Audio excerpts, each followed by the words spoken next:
जब एक लड़का भागा गोली चला दी एकदम से। मैं जल्दी से बैठी तो मैंने वहां जीने पर देखा उसे भागता हुआ 2 जने। मैं अंदर भाग के गई, मैंने समझ के 4 गोली लगी हुई है, उसको मार गए। अरे मिनकी बेचारे को मिनकी उसके गोली आज मार ही गए, लगे हुए थे वो कई दिन से। मुझे पता नहीं थी, मेरे बच्चे के ही मार के चले गए। मैं भागी, मेरी बच्ची बोली अम्मी मेरे भैया के मार के गोली। पागल है, हमारे भैया के क्यों मारेंगे गोली? बोली होश में आमी के हमारे भैया के ना मारी गोली। जब मैंने देखा तो मेरा बच्चा पहला पड़ा, यहाँ गोली लगी पड़ी, पूरा पेट फटा हुआ, उसके पास पड़ी हुई थी, टांगे नहीं लग रहे। दिल्ली के जीटीबी अस्पताल में दिन दहाड़े एक शख्स की गोली मारकर हत्या कर दी गई है। मारने वाला शख्स फरार है, लेकिन सबसे बड़ा सवाल यही है कि आखिर जो अस्पताल को लेकर के जो तमाम जो सुरक्षा कर्मियों की जो मुस्तैदी होती है, आखिर वो कहाँ थे? गोली चलाने वाला जो शख्स है वो कैसे इनके हाथों से बचकर निकला? क्योंकि रियाज नाम का जो शख्स है वो इसी अस्पताल में भर्ती था, जो अपने पेट के इन्फेक्शन से ग्रसित था और इस अस्पताल के अंदर उसका इलाज चल रहा था। लेकिन तभी जो है एक शख्स पहुंचता है जिसकी उम्र तकरीबन 25 वर्ष के आसपास की बताई जाती है।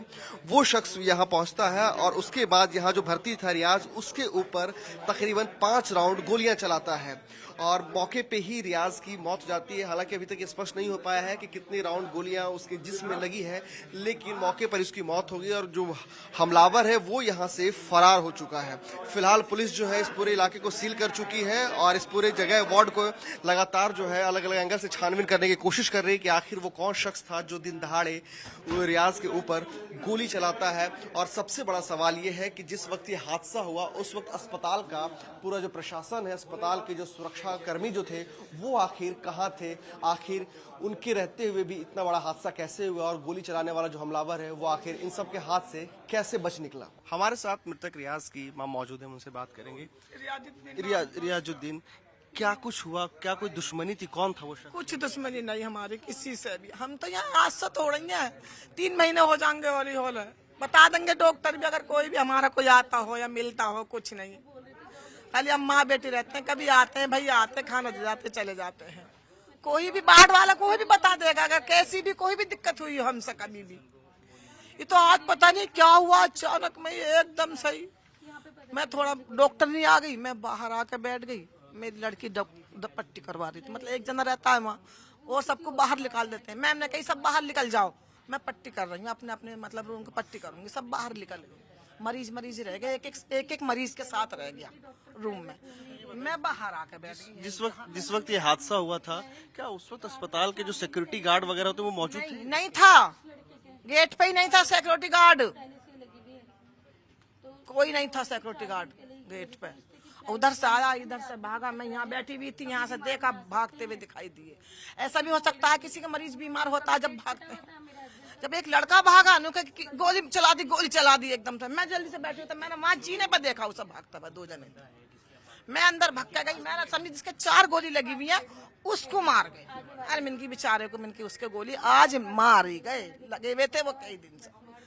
मुझे पता नहीं थी, मेरे बच्चे के ही मार के चले गए। मैं भागी, मेरी बच्ची बोली अम्मी मेरे भैया के मार के गोली। मैंने पागल है, हमारे भैया के क्यों मारेंगे गोली?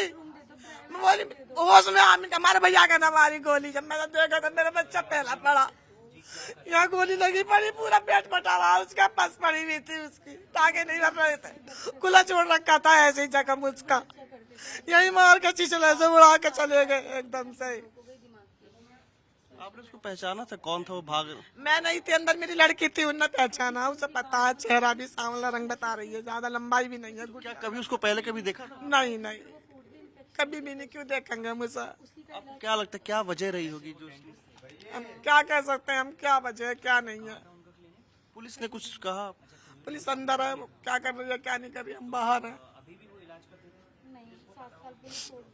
पुलिस से क्या कुछ उम्मीदें हैं? क्या उम्मीद है? जब मेरा बच्चा ही चला गया तो क्या उम्मीद रखूं मैं? मेरा तो खुद जख्मी पड़ा था वो, मैं तो खुद दुआ मांग रही थी अल्लाह से शिफा दे दे। अल्लाह से आज भी करा अम्मी मुझे, मैं ठीक नहीं हूँगा। मैंने तो होगा, अल्लाह पे भरोसा कर, अल्लाह तुझे शिफा जरूर देगा। थोड़ा थोड़ा तो हो रहा है, मैंने तो हो जाएगा।